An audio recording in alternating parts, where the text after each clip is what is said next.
Salut les amis, comment allez-vous? Je passe par ici pour qu'on puisse continuer à parler au sujet de notre ami Saint-Esprit. On va commencer en parlant de cette parole qui s'est marquée à peu près comme ça dans la Bible. Parce que tous ceux qui sont conduits par l'Esprit de Dieu, ce sont le Fils de Dieu. Queremos o teu nome engrandecer e agradecer-te por tua obra em nossas vidas. Confiamos em teu infinito amor, pois só tu és o Deus eterno sobre toda a terra, pois só tu és o Deus eterno sobre toda a terra. Isso é. Le sujet de cette vidéo, c'est comment être conduit par le Saint-Esprit de Dieu. Nous avons parlé au sujet de la communication entre l'homme et Dieu. Ça se fait au niveau de l'esprit. Et comment ça se fait?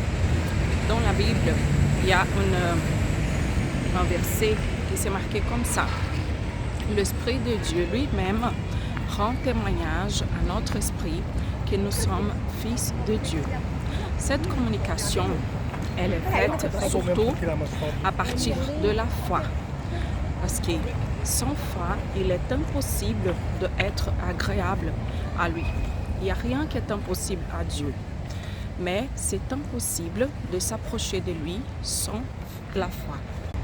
Vous avez déjà vous posé des questions. Pour quelle raison il y a des personnes qui se sont proches de Dieu, qui racontent des expériences avec Dieu, qui écoutent sa voix, qui sont conduits par le Saint-Esprit et d'autres pas. Dieu ne fait pas exception de personne, mais c'est à nous de le chercher. C'est à nous de nous approcher de lui. Jérémie 29, 13, c'est marqué comme ça. Si vous vous retournez vers moi, je me retournerai vers vous. Cherchez-moi et vous allez me retrouver quand vous allez me chercher de tous vos cœurs. La Bible est divisée en deux parties principales, l'Ancien et le Nouveau Testament. À l'Ancien Testament, seulement certaines personnes, certains sacerdotes, certains rois pouvaient recevoir le Saint-Esprit de Dieu, comme David, comme Moïse par exemple. Mais après la naissance de Jésus, une nouvelle alliance a été établie. Et cette alliance, elle s'appelle le temps de la grâce. Grâce, ça veut dire le faveur qu'on ne mérite pas. Et à ce moment-là, une parole a été libérée, que dans ce temps-là, le Saint-Esprit de Dieu, il peut être versé sur toutes les personnes. Tous ceux qui aiment Jésus, tous ceux qui aiment le Père, le Fils et le Saint-Esprit. Le Saint-Esprit de Dieu, c'est qui? Le Saint-Esprit de Dieu, c'est une personne. Il est la troisième personne de la Trinité. Père, Fils, Saint-Esprit. Et sachant qu'il est une personne, nous devons savoir que parfois il est triste, parfois il est content, parfois il veut parler avec nous, il veut se communiquer. Mais ça dépend de nous aussi de vouloir communiquer avec lui. L'homme qui ne compte que sur ses capacités intellectuelles, il est incapable d'accueillir les vérités communiquées par le Saint-Esprit. Une fois que nous croyons en Dieu, que nous avons confessé Jésus comme notre Seigneur et Sauveur, que nous avons passé par les baptêmes, nous pouvons recevoir le Saint-Esprit de Dieu dans nos vies. Ça, c'est un héritage que Jésus nous a laissé. Quand Jésus il a parlé avec le maître en Israël, Nicodème, qui est venu parler avec lui, il a dit comme ça: ne vous étonnez pas si je vous ai dit qu'il est nécessaire que vous naissiez à nouveau.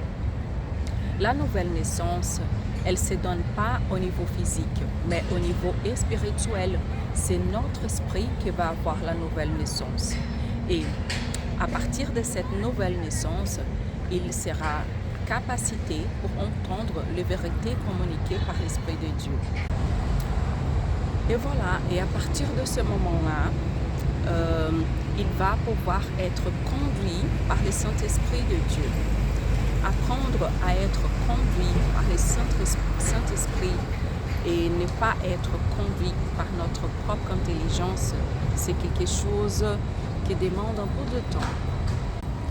Dans une autre vidéo, nous avons parlé des disciplines spirituelles, l'habitude de prier, de lire la Bible, de jeûner, des choses comme ça. Elles vont fortifier notre esprit. Il sera plus sensible à entendre les directions données par le Saint-Esprit. Et voilà, comment être guidé, comment être dirigé, comment être conduit par le Saint-Esprit de Dieu. Il y a plusieurs façons, mais aujourd'hui, on va parler que d'une façon, la lecture de la Bible, la parole de Dieu. C'est la principale, c'est le basique. Il existe deux termes qui sont traduits comme paroles dans nos Bibles en portugais. Ils viennent du grec. Ces termes sont le logos et le rhéma. La différence est que le logos, c'est la connaissance, c'est l'acquisition de la connaissance. C'est ça que ça veut dire logos. Par exemple, quand vous commencez à lire la Bible, quand vous commencez à garder la connaissance de la parole de Dieu, ça se traduit comme logos. Jésus l'a dit comme ça, celui qui m'aime, il garde mes commandements. Celui qui m'aime, il gardera ma parole. Parole, dans ce verset, ça se traduit comme logos. Il y a aussi une autre façon qui apparaît le mot parole dans la Bible, que c'est rhéma. Rhéma, c'est la parole vivante, le directionnement personnel de la parole pour nous. Rhéma, c'est la parole que Dieu, il va parler directement pour nous, dans des occasions très spécifiques. La foi vient d'entendre et entendre la parole de Dieu. Dans ce verset, parole, il vient de la traduction de rhéma. Je vais vous donner plus d'exemples. Peut-être que vous allez me dire comme ça, mais ça, c'était dans le passé. Mais non, la parole de Dieu, elle est vivante pour nous aussi aujourd'hui. Je vais vous raconter un exemple de quelque chose que j'ai vécu moi-même. Quand j'étais plus jeune, je commençais à lire la Bible et je voudrais la comprendre avec ma propre intelligence. Et un jour, quand je suis arrivée à l'église, il y avait les femmes plus âgées qui étaient dans la prière et elles ont lu un verset de la Bible et j'ai essayé d'expliquer. Et elles m'ont dit comme ça, non, c'est pas ça. Et à ce moment-là, je commençais à prier et demander le Saint-Esprit de Dieu de me traduire qu'est-ce que ça veut dire les paroles de la Bible. Et après un certain temps, je commençais à avoir une connaissance basique de la Bible. Voilà, donc je commençais à voir le logos, la parole, la connaissance de la parole. Après, je commençais à me rendre compte que même si j'avais déjà lu un verset, dans une journée spécifique, il voudrait me dire quelque chose de spécial pour la situation que je vivais. Et ça m'arrivait plusieurs fois. Et je sentais comme si Dieu parlait avec moi et me guidait par la parole. Je vais vous donner un exemple qui m'a touché beaucoup. C'était quand j'ai dû quitter le Brésil pour l'appel missionnaire. J'avais l'occasion de partir.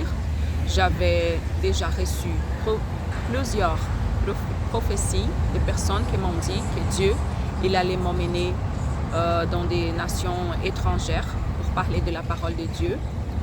Et à ce moment-là, j'ai reçu une offre de travail en Belgique.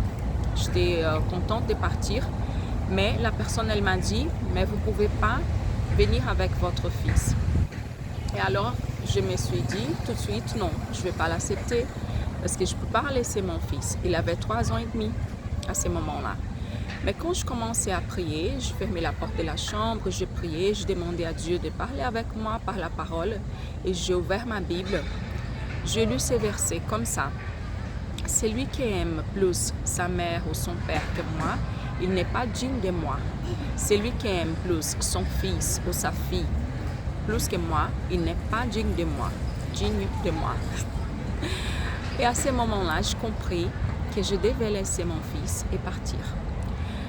Mais j'avais ma mère qui était prête à garder mon fils et j'avais aussi ma grand-mère.